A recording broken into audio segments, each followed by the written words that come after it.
दोस्तों, आज हम बात करेंगे एक ऐसी क्रिया के बारे में जिसके लाभ एक नहीं हजारों करोड़ों कह सकते हैं। इतने लाभ हैं इसके, और इसके अंदर ना ही तो आपको कोई मंत्र जाप करना है और ना ही कोई माला वगैरह की जरूरत है। और अच्छी बात तो ये है कि ये हर कोई कर सकता है, किसी भी उम्र का व्यक्ति कर सकता है, स्त्री पुरुष कोई भी कर सकता है। और इस क्रिया को करने के लिए कोई ऐसा पूजा पाठ नियम पालन कुछ भी करने की जरूरत नहीं है। इसके लिए आपको करना क्या है, आपको खोलना है अपना आज्ञा चक्र। जी हाँ, जिसे हम थर्ड आई भी कहते हैं। आज्ञा चक्र को खुलते ही जो आप चाहोगे वो तुरंत होगा। वैसे तो आज्ञा चक्र को खोलने की बहुत सारी विधियां हैं, लेकिन हम आपको सबसे सरल विधि बताएंगे आज्ञा चक्र को खोलने की। सबसे पहले बात करते हैं कि इसे आज्ञा चक्र क्यों कहा जाता है। हमारे शरीर में जो 7 चक्र होते हैं, उन 7 चक्रों में से छठे स्थान पर जो चक्र होता है उसको कहते हैं आज्ञा चक्र, और इसी को 10वां द्वार, तीसरा नेत्र भी कहा जाता है। जो हमारे बाकी के चक्र होते हैं वे सभी इस आज्ञा चक्र के नीचे होते हैं। यहीं से आज्ञा दी जाती है उन सभी को, यानी कि आप आज्ञा चक्र को इन सबका राजा कह सकते हैं। और आज्ञा चक्र राजा है यानी कि गुरु है, और बाकी के सारे नीचे के जो चक्र हैं वो सारे शिष्य है। जो आज्ञा चक्र है इसे गुरु का स्थान बताया गया है, और यहीं पर परमात्मा का स्थान भी होता है। तो गुरु और परमात्मा जब शिशुओं को आज्ञा देते हैं तो वो यहीं से ही आज्ञा दी जाती है। अगर आपका आज्ञा चक्र खुल जाता है, जागृत हो जाता है, तो वो सारे चक्र भी अपने आप ही जागृत हो जाएंगे। क्योंकि जब राजा हुक्म देता है तो सबको झुकना ही पड़ता है, सबको कहना मानना पड़ता है। तो आप शिष्यों से दोस्ती ना करके सीधा राजा से दोस्ती करें। तो अब बात करते हैं कि इसको जागृत करना कैसे है। मैं आज जो आपको तरीका बताऊंगी वो बहुत ही सरल और सुगम है, जो कि नेचुरली प्राकृतिक तरीका है। आपको कहीं जाने की जरूरत नहीं है, घर बैठे ही आपका आज्ञा चक्र जागृत कर सकते हो आप। और इसके जागृत होने पर आपको वो मिलेगा जो आपकी कल्पना से भी परे है। आपने देखा होगा पुराने समय में ऋषि मुनि संत होते थे, तो वो यदि एक बार किसी को श्राप दे देते, आशीर्वाद दे देते, तो वो फलीभूत होता और तुरंत फलीभूत होता है।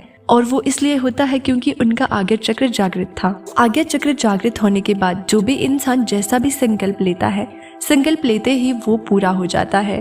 तो हम यानी कि जीव प्रतिदिन 21,600 बार सांस लेते हैं। तो जितने भी हमारे चक्र होते हैं, इन चक्रों में अलग अलग देवताओं का, भगवानों का वास होता है, और हर देवता और हर भगवान के नाम की अलग अलग श्वास होती है, और कुल मिलाकर 21,600 होती है।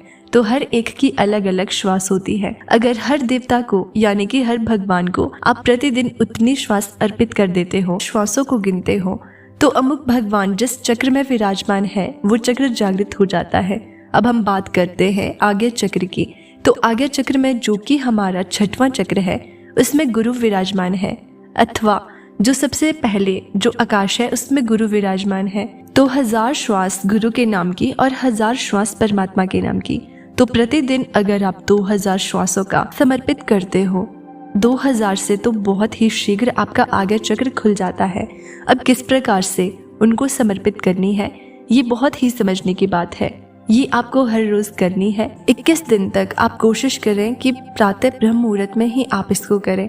अगर आपका मूड ठीक नहीं है तो आप एकांत में बैठ जाएं, और आप बिल्कुल सीधा बैठकर सुषुम्ना नाड़ी को यानी कि रीढ़ की हड्डी को सीधा रखना है, क्योंकि आपको रीढ़ की हड्डी सीधी रखनी है। और ज्ञान मुद्रा में दोनों हाथ घुटनों के ऊपर करके बिल्कुल सीधे बैठ जाएं, और बैठ करके आपको अपने आज्ञा चक्र को ओपन करना है। तो आज्ञा चक्र में आपको मन की आंखों से देखना है, ध्यान करना है कि आप अपने आज्ञा चक्र में आंखों से देख रहे हैं। अब आपको अपनी श्वासों पर ध्यान देना है और अपनी श्वास को समर्पित करना है अपने आज्ञा चक्र को। तो अपनी आती जाती सांसों को बस देखना है। आपको अपनी सांसों पर ध्यान देना है, जैसे कि आप सांस ले रहे हो और छोड़ रहे हो, आपको उस पर ध्यान देना है। अगर आप बिल्कुल नॉर्मल आती जाती श्वास पर ध्यान नहीं कर सकते तो थोड़ी सी तेज आवाज में सांस लेना शुरू करें, छोड़ना शुरू करें, और उसके बाद अपने आप जरूर स्वाभाविक होती है। तो जाहिर सी बात है कि आपका ध्यान उस पर जाने लगेगा। और 2000 आपको प्रतिदिन सांस लेनी है, और एक जगह बैठकर लेनी है और छोड़नी है। और हर श्वास आपको महसूस होनी चाहिए कि मैंने ली है और मैंने छोड़ी है। अगर आपने महसूस नहीं किया तो वो श्वास का ध्यान नहीं होगा। ये 21 दिन तक आपको रोजाना करना है, एक दिन भी आपको बीच में मिस नहीं करना है। अगर आपने प्रतिदिन 2000 श्वासों का ध्यान कर लिया समर्पित कर दी अपने आज्ञा चक्र को, तो ये निश्चित है कि आपका आज्ञा चक्र 21 दिनों में जागृत हो जाएगा और उसके जागृत होते ही आपके बाकी के चक्र भी सारे जागृत हो जाएंगे और आप में वो शक्ति आ जाएगी जो परमात्मा में शक्तियाँ हैं। आप जो चाहोगे वो कर सकते हो। इसके बाद अगर आपकी कोई भी विश होगी तो आप उससे पूरा जरूर कर पाओगे, क्योंकि आपके पास वो शक्तियां हैं, वो ताकत है। इसलिए आप इसे ट्राई जरूर करना। उम्मीद है कि आपको मैंने जैसे बताया आप वैसे ही श्वासों का ध्यान करेंगे और अपने आज्ञा चक्र को जागृत करेंगे। तो दोस्तों, आपको इससे क्या क्या लाभ मिले हमें कमेंट में जरूर बताना। वीडियो को लाइक करना और चैनल पर नए हैं तो सब्सक्राइब जरूर कर देना।